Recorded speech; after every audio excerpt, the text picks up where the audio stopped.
इस पृथ्वी पर ऐसा कोई समस्या नहीं जिसका समाधान ना हो, बस हमें उसे ध्यान से ढूंढने की जरूरत है। तो दोस्तों, आज हम इस कहानी के माध्यम से आपको ये बताने का प्रयास करूंगा कि समस्या कितनी भी कठिन हो या जटिल हो, उसे आसानी से समाधान कर सकते हैं। तो दोस्तों, हमारे वीडियो में बने रहे और चैनल को लाइक एंड सब्सक्राइब करें। तो चलते हैं कहानी की ओर। धन्यवाद। एक शेर जंगल में शिकार पर निकला था। एक लोमड़ी अचानक उसके सामने आ गई। लोमड़ी को लगा कि अब उसे कोई नहीं बचा सकता है, लेकिन उसने हार नहीं मानी और अपनी जान बचने के लिए एक तरकीब सोची। लोमड़ी शेर से कड़े शब्दों में कहा, तुम्हारे पास इतनी ताकत नहीं कि मुझे मार सको। ये सुनकर शेर थोड़ा अचंभित हुआ।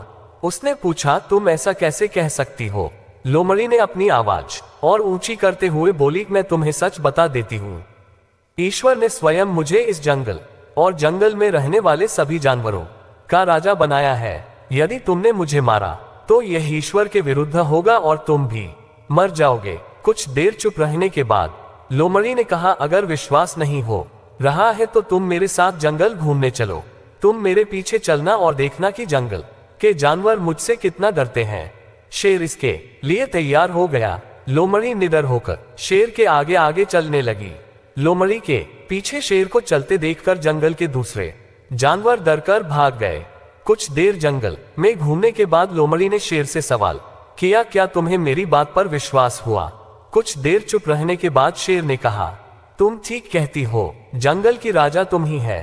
परिस्थितियां कितनी भी विपरीत क्यों ना हो, हम अपने दिमाग का इस्तेमाल कर उसे अपने पक्ष में कर सकते हैं।